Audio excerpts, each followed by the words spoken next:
This is the summer for you to get serious about your digital notes. That's what we're talking about today, and digital notes is the theme for this entire month. Hi, this is Frank Buck, and this is the place to be if you want to get organized and make it look easy. In my work, I make a great distinction between digital notes and digital documents. One of these we've been handling since the mid 1980s, the other's new by comparison, but growing in importance daily. So, to understand the difference between digital notes and digital documents, let's go back in time. Previous generations understood these concepts. Documents were generally produced on a typewriter. They were composed on a standard size piece of paper, such as 8.5 by 11. Documents were considered more formal in nature. The pages would be stapled or bound together. They were thought of as being in their final form, and they were stored in file folders inside filing cabinets. Notes, on the other hand, handwritten. They could be on paper or index cards of any size. Considered more informal in nature, these could be loose, they could be paper clipped, they could be inserted into a loose leaf notebook, or they could be written on directly in a bound journal. Notes are thought of as being more fluid with annotations even in the margins, and they would often be found in a desk drawer or in a briefcase or maybe even laying on the desk. You know who really understood this difference? Grandma. She jotted her recipes for that special dessert on an index card. That card went into a 3 by 5 file box with index cards for other recipes. Ma was producing notes, and she knew it. But what happened when the local Chamber of Commerce decided to publish a town cookbook? Grandma, she hauled out the typewriter. She carefully typed a few of her best recipes on pages that measured 8.5 by 11. She submitted her documents for inclusion in the cookbook. Grandma understood the difference between notes and documents. But the 1980s and 1990s muddied the waters. Personal computers allowed users to edit right on screen, so mistakes became easy to correct. Liquid paper was no longer a necessary office item. The air of permanence about documents diminished. Loading the original document, editing, and reprinting became easy. And the advent of the internal hard drive diminished the need for printing at all. Users created digital filing systems. Suddenly, we were creating folders within folders within folders and storing the digital documents in hierarchies. The hard drive became the digital filing cabinet, and the computer was the center of a person's digital life. Little by little, all digital information became digital documents.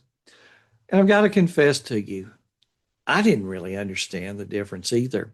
When I first heard the word Evernote, the person who explained it to me said it's a way to organize your information. I don't need it, I said. My information is meticulously organized in file folders within file folders on my computer.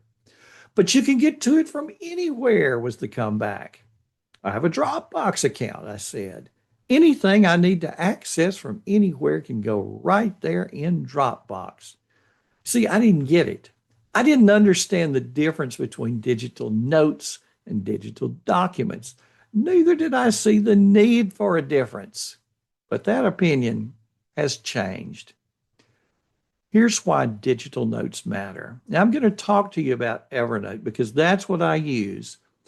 Evernote can be on the expensive side, but my argument is that we invest our money in places that give us the greatest return. And an organized system of reference information gives you a world of return. If you're looking for free options, there are others out there. But I would challenge you to pay attention to the concepts that I talk about and research how you can do these same things on the note taking app of your choice, and even if it is possible to do these things. Let me give you just one example of how important digital notes are in my life. Think about the rich conversations that you have with people and the rich information that's shared about their family, their accomplishments, and their challenges. Imagine having one place where all of this information related to that person is stored in reverse chronological order. That's what I have in just one of my Evernote notebooks. Each person who's important in my life has their own note. The note's titled with the person's name.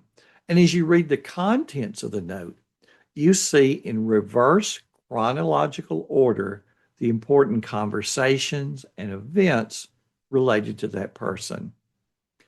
When you get off the phone with someone, it's easy enough to remember what you talked about.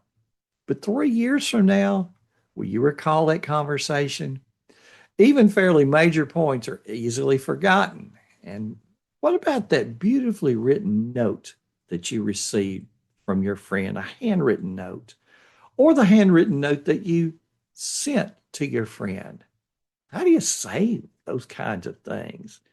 Well, with Evernote, it's as easy as opening their note on your phone, tapping the exact spot where you want that handwritten note to be placed, and touching the camera icon.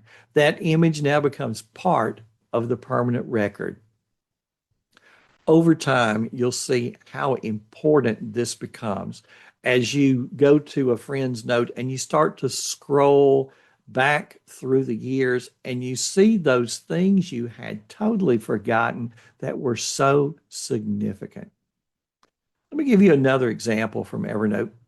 Uh, As you're working at your desk and the phone rings or someone interrupts you with a quick thought, you want to jot that down so you don't forget it. And at the same time, you want to be able to get back to your work quickly. Well, when I first started my career, the answer to those sorts of things was to always have a memo pad at hand. With Evernote, I have the digital equivalent, something called the Evernote Helper or Evernote Quick Note. I have a keyboard shortcut that summons that quick note, and it appears right over in the corner of my screen. I type some text quickly, and then I click away somewhere else. And as soon as I click away from the note, that little note disappears. Anytime I hit that keyboard shortcut, the little notepad returns along with whatever I had written on it before.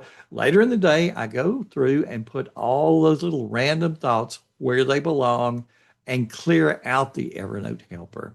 It's just this, it's exactly the same thing I would have done with that memo pad on my desk 40 years ago. The rest of this episode is my attempt to whet your appetite. I've done quite a few videos on Evernote, and in the body of the blog post, you're going to see a link to that entire playlist. In that playlist, you'll see specific use cases for Evernote. You'll learn about how I use tags, the magic of the Evernote web clipper, and strategies for students on how their digital notes in Evernote will make them more successful. The final resource I have for you is an ebook I wrote called Evernote Made Easy. You'll find it in my Gumroad store. The URL is drfrankbuck.gumroad.com. In an information age, your information is important. Where do you keep it? Can you get to it from anywhere? Can you add to it from anywhere? Will the system scale in years to come? And if you cannot answer yes to all of those, then that's your summer project. Watching the videos I've made for you is a great start, but the real value is going to come when you start spending the time to make your note-taking system stellar. And there's no better place than the summer to immerse yourself in something that's going to make a difference for the long term. I hope your mastery of digital notes will make this the summer to remember. Thanks for stopping by today. This has been Frank Buck, helping you get organized and make it look easy.